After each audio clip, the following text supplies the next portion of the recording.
Muy buenos días a todos y a todas. Estamos transmitiendo en vivo y en directo a través de la señal de 101.3 FM Ultra Radio. Y esto es Metepec en la Ruta. Síganme en mis redes sociales, en Facebook, Fernando Flores Fernández, en Instagram, @Fernando Flores Empresario, en la plataforma X, @Fernando Flores_EMP.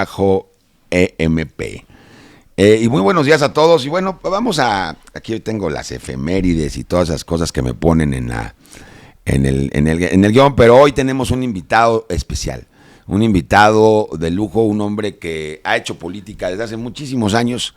Inició en Atlacomulco, luego fue diputado, presidente del PRI, y un presidente del PRI que fue realmente disruptivo. Miren, para todos aquellos que quieren hoy hacer política disruptiva, hace 20 años, o más de 20 años, sí, 20 años, estaba don Isidro Pastor, con muchos huevos, porque aparte así era su campaña, de que había que tener huevos, porque pues sacaba 2 huevos en los espectaculares en todos lados. Todavía no estaban las redes sociales en su apogeo, y sin necesidad de redes sociales y sin necesidad de nada, se puso un traje de militar, para ir a la batalla de la democracia, a la batalla de las ideas, a la batalla de verdad transformar la realidad del pueblo mexiquense, y logró dejar una gran huella en todo el estado. Hoy sigue siendo, aunque a muchos no les guste, hoy sigue siendo, y a otros les encanta, hoy sigue siendo una voz que se escucha, una voz que cuando habla bien y dice las cosas como son. Don Isidro Pastor, muy buenos días a esto que es Metepec en la Ruta. Gracias, presidente Fernando Flores, por la invitación, y claro que me da gusto platicar con usted porque hay muchos temas interesantes hoy, de ayer y de el día de mañana. Entonces, veo en usted un presidente chambeador, echado para adelante, haciendo cosas por Metepec, con idea, con creatividad, haciendo política de todo tipo.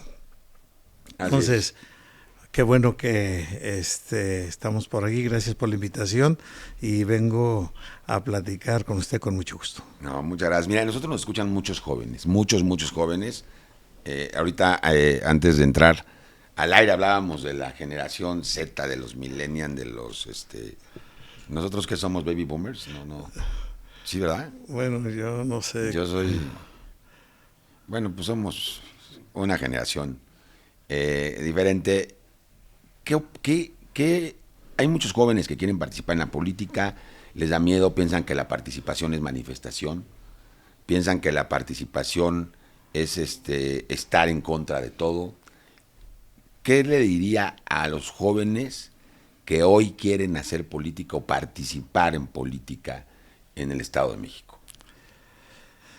Bueno, primero, que qué bueno que son inquietos y que qué bueno que quieran participar en política. Pero yo les recomiendo que se preparen. Desafortunadamente, el avance tecnológico, el tener un teléfono en las manos que nos resuelve la vida, nos hace olvidarnos del trabajo y de la preparación. Hoy quieren hacer una suma, una resta, una multiplicación y van al teléfono y lo resuelven rápidamente. En nuestro tiempo, antes de nosotros, pues tendríamos que arrastrar el lápiz y nos dejaban tarea en las escuelas, y eso nos hacía reflexionar o pensar más. Hoy, qué bueno que existe la tecnología, pero los jóvenes yo siento que los ha hecho un poco dependientes de lo que aparece en el teléfono. Es muy importante, presidente, que un joven que participa sepa a dónde va y qué quiere. Los adolescentes normalmente no saben qué quieren, pero no porque sean incapaces, sino porque en el propio desarrollo después de la niñez viene la adolescencia, cuando vienen los cambios hormonales. Y los cambios hormonales nos han pegado a todos y no sabemos si queremos llorar, reír, cantar, pelear, y somos muy fácilmente influenciables, sobre todo cuando nos hablan en contra nos hablan de la injusticia más bien, porque el adolescente desprecia el orden, la imposición. En casa uno se le revela a los papás cuando es adolescente, y oye, come esto, no, vístete así, tampoco, oye, ¿a dónde vas? Pues voy con mis cuates, ¿y qué vas a hacer? No, ¿y por qué te tengo que decir? Entonces, este comportamiento que es perfectamente natural es aprovechado por aquellos que influencian a través del teléfono. Hay 2 libros maravillosos, señor presidente, de Yuval Noah Harari, Sapiens y Homo Deus. En Homo Deus, Sapiens nos habla de, como dice su síntesis, breve historia de la humanidad, nos dice desde que aparece el hombre hasta el día que vivimos. Pero en Homo Deus nos habla ya de la influencia que tienen la información y cómo impacta quienes manejan esa información y cómo impacta en nuestra mente. En ese libro, entre otros temas tan esenciales, lo que toca Yuval Noah Harari es que dice que nosotros presumimos que lo único nuestro es nuestra libertad, pero dice que a través de todo el comportamiento que tienen los jóvenes o las personas, a través del teléfono van registrando qué les gusta, qué no les gusta, cómo se sienten bien, cómo se sienten mal, qué critican, qué no critican, y entonces procesan esa información y la mandan a través del teléfono tratando de orientar la conducta de las personas. Entonces ya no somos libres, ya no hay libre albedrío, y ya dice, estamos en peligro de que nos manejen terceras personas. Entonces, en este asuntito de los jóvenes con la omnicracia y el tema de de la generación Z convocados a una marcha, yo nomás quisiera decirles a esos jóvenes que antes de ir a una marcha piensen qué es, escudriñen, estudien, revisen hacia dónde van. De verdad ellos tienen la conciencia de ir a luchar, de proponer en la calle algo, o nomás venir a gritar que están en contra de. Pues, es re fácil estar en contra de todo, señor presidente. Sí, claro, sí, sí. ¿Cuál es tu proyecto? No me grites, no digas que estás en contra de lo establecido. ¿Qué propones? Por eso, en la Cámara de Diputados y en la Cámara de Senadores son verdaderos sainetes, porque son puras alusiones personales, señor presidente. Ya han llegado a la ofensa. A la ofensa grave. O sea que usted, decía la señora Lilita, y es bellaco, y no sé cómo le decía a Noroña, y Noroña vende patrias. A ver, señores, ¿cuál es su proyecto de país? Y discútanlo sin ofensas. Hombre, en la Cámara de Diputados se debería de quitar del reglamento de sesiones las alusiones personales, porque si no, se la pasan en el puro chisme. Entonces regreso. Con el asunto de los jóvenes, en eso, por ejemplo, el tema de la omnicracia. A ver, díganme qué es omnicracia, antes que estén aglutinándose en torno a eso. Es que la omnicracia quiere decir que estamos en contra de todo. Ya estamos en contra de los partidos, estamos en contra de la forma de gobierno, estamos en forma de la discriminación, caramba, entonces están en contra de todo y a favor de nada. Por consecuencia, saquen su proyecto de vida, su proyecto de nación, su proyecto de Estado, su proyecto de gobierno, y digan, todo lo que estamos viviendo en este momento está mal, proponemos esto. Bueno, entonces ya estamos hablando de cosas diferentes. La omnicracia, en otras palabras, para mí es la anarquía. Cada quien jala por su lado. Por eso critican algunos al actual gobierno federal de autócratas. Son unos autócratas. Construyen leyes y construyen instituciones para solamente gobernar ellos. Atacan la democracia. Ya la democracia no existe. Hay muchos escritos a favor y en contra. Bueno, pues vayamos diciendo que todos los gobiernos proponen legislaciones para poder conducir la marcha de la sociedad. Y ahora es que quiere quitarse todos los contrapesos que hay de la oposición o de la sociedad. No es eso, se vive en todos lados. Por favor, un gobierno, y usted lo ha de vivir aquí en Metepec, usted tiene que tomar decisiones que no le gustan a todos, presidente. Sí, claro. Y algunos se agarran de ahí para estar fastidiando. Si usted entrega una despensa, ya le están criticando, que porque entrega, bueno, Morena entrega también apoyos cada 2 meses y díganme. Todos los días. Todos los días, díganme, los panistas, los priistas, los de Morena, los del Verde, los de Movimiento Ciudadano, los del PT, todos, absolutamente todos entregan despensas. Y que me digan a mí que no, que me digan a mí que no, que los conozco perfectamente bien. Todos entregan apoyos sociales. Apoyos sociales, despensas. Todos. Y si no, de una manera, de otra. Bueno, yo he sabido que han regalado zapatos, lentes, chamarras, chalecos, Suéteres, calcetines, calzones. Presidente. Sí. Y lo peor de todo es que luego se sorprenden los contrarios. Aquellos andan repartiendo. Sí. Y hay que contestarles, ¿y tú qué horas traes, no? Dime de dónde, ¿cómo me criticas a mí? Es una forma de hacer política de este país, o sea, que no nos espante. Entonces está interesante esto de la omnicracia de la generación Z. Yo no sé cuáles hayan sido las otras 27 generaciones, es el alfabeto, ¿no? El abecedario, sí. Son 28 letras, y yo quiero que me expliquen cuál ha sido la generación A, B, C, D, E, F, G, H, I, J, K, L, M, N, Ñ, O, P, Q, R, S, T, V, W, X, Y.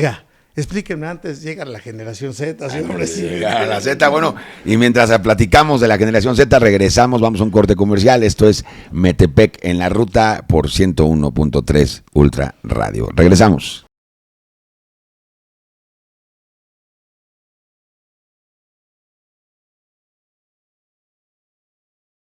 Y regresamos, esto es Metepec en la ruta por 101.3 Ultra Radio y seguimos aquí platicando con don Isidro Pastor. Y nos quedamos en las generaciones, en la Z, en la X, ahorita en el corte platicábamos que don Isidro es generación Baby Boomer, que es la generación explosiva, la generación que se desnudaba, la generación de Woodstock, la generación de Avándaro, la generación que rompió paradigmas, la generación de Hermann Hesse. No, Hermann Hesse no era esa generación, pero bien lo pudo haber sido porque a partir de los libros y de la literatura de Hermann Hesse es cuando el movimiento hippie empieza a evolucionar con Aldous Hughes, con con Hermann Hesse. A partir de ahí muchos empiezan a creer en una nueva libertad, en una nueva forma de expresarse y por eso empiezan esos grandes conciertos que hoy se han transformado, el Coachella y todo eso. Pero bueno, regresamos al tema que está muy padre. Entonces estos jóvenes, ¿qué tienen que hacer? Porque pues hacen lo mismo, yo los veo y hacen lo mismo, las mismas prácticas, hablan de una nueva política cuando ni siquiera entienden la razón de ser de la política. Cuando yo debo decirles que la política, en su razón de ser, es la consecución de actos y actividades para lograr un fin común. Eso es la política. Lo demás, o lo que hacemos, se llama grilla. Por eso a quienes hacemos política nos dicen grillos. Y yo quiero preguntarle a don Isidro Pastor, hace poquito se reunieron una bola de grillos, entre ellos usted, ahí creo que fue en Atlacomulco. ¿Qué pasó en esa hoguera de vanidades? Cuéntenos. Ya no queda mucha vanidad. Pero esa no se acaba. No, pero antes la vanidad se ejercía o se disfrutaba mucho cuando había reuniones de amigos. Ahora nos pegaba mucho el frío y había ya gente mayor que ya estaba más preocupada por retirarse que por echar mucho relajo. No, en Atlacomulco se dio esta reunión porque en la vida hay que intentar ser agradecidos. El licenciado Arturo Montiel formó una corriente dentro del PRI que es la corriente montielista, quienes se identificaron en la forma de pensar, de diseñar y de hacer política, como lo que usted acaba de decir en este momento. Cuando Eliseo Montiel llega a la gubernatura, hay un parteaguas del PRI. Se abre el PRI a la sociedad, algo que antes no se daba. Antes, que la explicación la teníamos en el estatuto, donde para ser candidato, para ser dirigente, se requería de cierto tiempo de militancia, de servicio al PRI, etcétera, etcétera. Cuando llega Eliseo Montiel y yo soy nombrado por él, que no voy a decir que me eligió la base, sería mentira. Que lo ungió la base como a Simba. Me ungió toda la militancia, no. Eliseo Montiel me nombró mi presidente y solamente se cumplió con el protocolo para que yo desempeñara el cargo en una sesión de consejo político. Pues ahí está, y ahora se quejan de Alito, pero bueno, luego... No. Sí, o sea, los que atacan a Alito no tienen razón, hombre. Bueno, si quiere ahí le entramos otra vez. No, pero a ver, ¿qué pasó en Atlacomulco? Ya se me fue por el otro lado. Entonces, ¿de qué hablaron? Vimos las fotos, ¿eh? Sí. Y se veían contentos. Sí, claro. Entonces, y no se veían con frío. Bueno, pero sí se sentía, sí hacía frío, ¿ah? Se sentía mucho. Entonces, ¿Frío político o frío ambiental? No, ambiental. No, ahí había mucho calor político. Y nos reunimos los montielistas para festejar el cumpleaños del licenciado. Bueno, hacerle una comida, el cumpleaños es el 15 de octubre. Y ahí se platicó, y es imposible que cuando se reúnen los grillos o los políticos no se hable de eso. Sí, claro. Se tiene que hablar, y algunos externaron sus puntos de vista, que levantemos los brazos, que retomemos el trabajo, ese que nos enseñó el licenciado Montiel, que algunos externaron sus puntos de vista en contra del actual régimen, señalaban que el régimen pasado era mejor y que, en fin, cada quien con sus puntos de vista, pero siempre con ánimo de participar en política. Es inevitable el comentario. Entonces, había exdiputados, expresidentes municipales, exsenadores, exservidores públicos, pero yo creo que todos hablando de política necesariamente. Entonces, si es una reunión social de festejo, pero todos traen proyecto, y aunque los vea así ya grandes, tienen ganas de seguir haciendo política. No, tienen ganas y tienen seguidores, aparte. Sí, claro que sí. Entonces, bueno, pues no se llegó a un acuerdo, ni se estipuló un plan como el de Ayutla, el de San Luis, el plan de la Noria. No. O sea, no se concretó nada formalmente, pero solamente dijimos que nos buscaríamos más adelante. Chavos, el plan de la Noria, déjenme decirles que la Noria es una hacienda en el estado de Oaxaca que Benito Juárez le regaló a Porfirio Díaz. Yo creo que ahí cometió el error, ¿no? Regalársela. Pero bueno, y en esa hacienda de la Noria era en donde se empezaba a fraguar la sucesión de Juárez, ¿no? Que tuvo que ser anticipada por su muerte. Pero ahí se empezó a fraguar, y entre ellos estaba Matías Romero, que era un oaxaqueño de excelencia, que estaba en el grupo de Porfirio Díaz, y también estaba el abuelo de Octavio Paz, que se llamaba Irineo Paz, era quienes estaban ahí fraguando. Entonces, ahorita que menciona la Noria, es un lugar histórico en el que, por un regalo del presidente Juárez, después de la guerra contra los franceses, y que el verdadero ganador de esa guerra fue Porfirio Díaz, le otorga ese presente. Y Porfirio Díaz era liberal, pues. Y hablando de esos presentes, ¿en su época se regalaban haciendas y casas y todo eso? ¿O? No, hasta ya recientemente, pues, ahí están los regalos de Durazo a López Portillo, La Colina del Perro, el profesor Han. No me consta, pero dicen que regalaba ranchos, regalaba casas. ¿A usted le regalaron un rancho? No, que eso hubiese querido, pero... ¿Una casa? Nada tampoco. No, o sea, los regalos eran buenos los que se daban. Antes sí, pero ¿saben? Me regalaban botellitas de coñac, que me gustaba cuando me echaba mis coñaquitos. Ahora ya tomo agua, caramba, digo ya, aquellas glorias se fueron, ¿no? Entonces, sí. Pero aquellas glorias regresarán. ¿Regresará algún día el revolucionario institucional a ser el partido que fue? Se lo voy a definir de la siguiente manera, presidente. El equipo, hoy en día, el equipo de fútbol más popular de México se llama el América. ¿Cómo? Pero sí, el Toluca ni pinta, lo siento mucho, señores campeones. Después, por unas décimas, el segundo equipo más popular se llama Guadalajara, las Chivas. Tercer lugar, ya con una ventaja, es el Cruz Azul. Después, los Pumas. Y en quinto lugar, los Tigres de Nuevo León. ¿Son Tigres? Sí, ¿no? Son los Tigres, sí, los Tigres de la Universidad de Nuevo León. Ya después todos los demás son del montón, ¿eh? Lo siento, señores, que le van al Toluca. Bueno, pues somos bicampeones. Aunque sean lo que sean.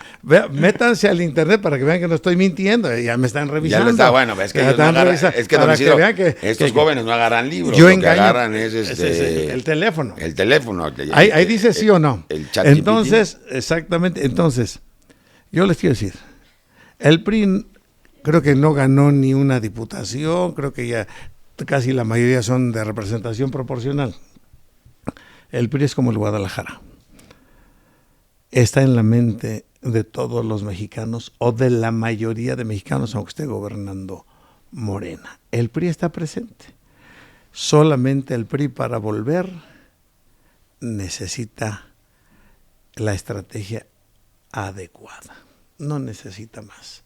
¿Por qué? Pues claro que los jóvenes... Tomen nota, porque eso no viene en los libros. Los jóvenes de Zetas o esas cosas no conocieron al PRI,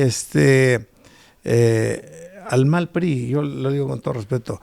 Cuando el PRI empieza a echarse a perder desde 1982, con Miguel de la Madrid, Carlos Salinas, Zedillo y después Peña, lo digo con todo respeto, echaron a perder al PRI. ¿Por qué? ¿Cómo lo echaron a perder? Lo echaron a perder porque se apartaron de su declaración de principios y de su programa de acción. Ese que se gestó en la época postrevolucionaria. Ese que decía que había que generar desarrollo con justicia. O sea, la gente, hay empresarios, apoyaban a los empresarios desde el gobierno. ¿Sabe cuál era la tarea más importante de los gobiernos, de los buenos gobiernos puristas? Que no hubiese un solo desempleado. Nomás imagínese. Y la paz social, ¿eh?